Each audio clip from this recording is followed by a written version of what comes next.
Le Premier ministre et certains membres du gouvernement à l'écoute du président de la transition. La ministre de la Santé et du Développement social élue vice-présidente du comité régional de l'OMS pour l'Afrique. C'était là les titres, mesdames et messieurs, bonsoir et bienvenue à ce 19h. Le gouvernement fixe les prix du ciment, 112 000 francs CFA pour le local et 117 000 francs CFA pour l'importé.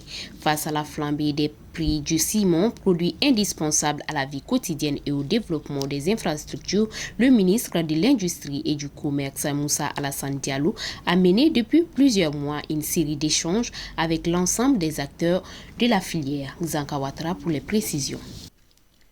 Ces concertations ont abouti lors d'une ultime rencontre ce 25 août 2025 au ministère de l'Industrie et du Commerce en présence des parties prenantes de la filière et élargie au ministère des Transports et des Infrastructures à la fixation des prix plafonds suivants: 112 000 pour la tonne de ciment local et 117 000 pour le ciment importé. À ses côtés, Mme Dambélé Madina Sissoko, ministre des Transports et des Infrastructures, a réaffirmé l'engagement de son département à ne ménager aucun effort pour assurer un suivi efficace quant aux accueils liés au transport évoqués lors des différentes rencontres. Grâce à une synergie d'action, des mesures drastiques ont été arrêtées au niveau des services compétents avec l'implication du département de la Défense afin de sécuriser et faciliter l'acheminement des matières premières nécessaires à la production du ciment. Le ministre Moussa Alassane Diallo a lancé un appel solennel au strict respect de ces prix convenus. Il a également rassuré que le ministère de l'Industrie et du Commerce, à travers ses services compétents, veillera à la mise en œuvre effective de ces décisions dans l'optique de faire des besoins vitaux des populations une réalité comme mentionné dans l'axe 3 de la lettre de cadrage du président de la transition à l'attention. Le président de la transition, chef de l'État, le général d'armée Assimi Goïta, a reçu ce lundi 25 août 2025 le Premier ministre, chef du gouvernement, le général de division Abdoulaye Maïga, accompagné du ministre de la refondation de l'État chargé des relations avec les institutions, du ministre de l'économie et des finances ainsi que du ministre du travail et de la fonction publique.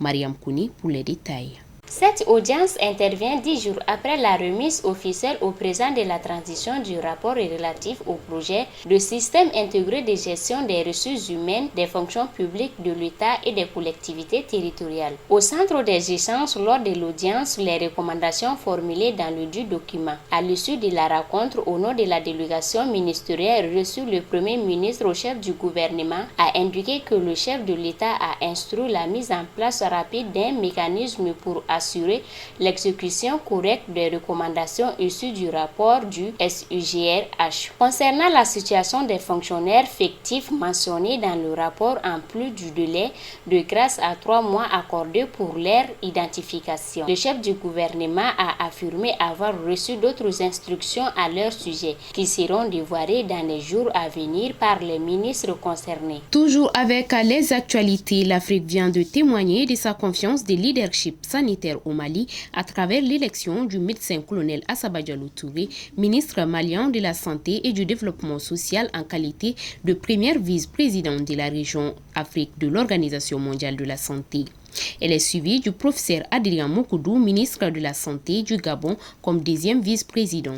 Cette élection, qui intervient au cours des travaux de la 75e session du comité régional de l'OMS pour l'Afrique, une première pour le Mali, marque un tournant stratégique vers la construction d'un continent plus résilient face aux défis sanitaires majeurs. Zanka Ouattara.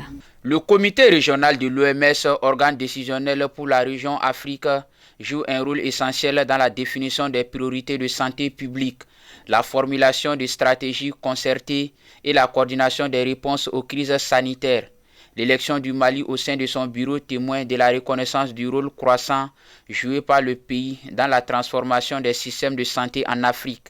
Cette élection met en lumière les efforts constants déployés par les plus hautes autorités, en l'occurrence le général d'armée Assimi Goïta, président de la transition, et de son gouvernement pour avoir réformé le système de santé national, promouvoir une approche communautaire inclusive et nouer des partenariats stratégiques avec les partenaires techniques et financiers.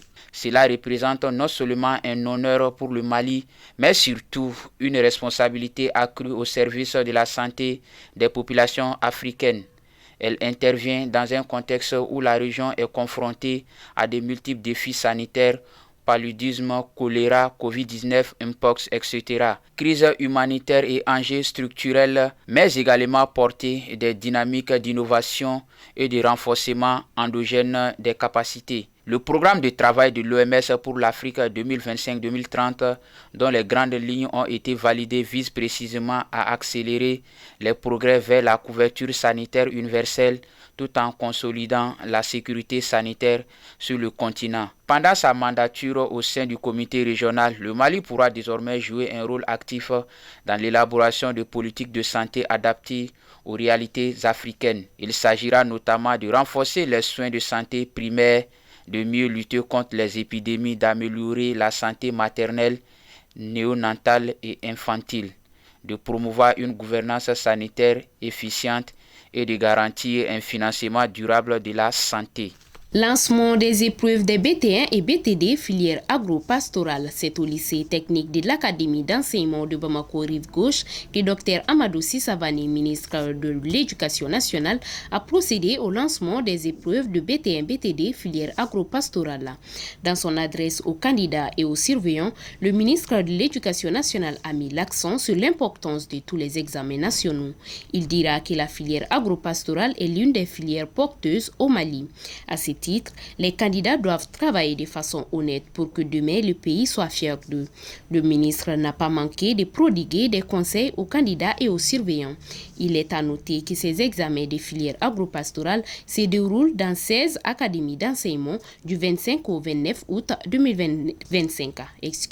Ils sont au total 6 459 candidats répartis dans 32 centres. C'est ce qui met fin à cette édition, mesdames et messieurs. Merci pour votre écoute et bonne suite des programmes sur Kene TV.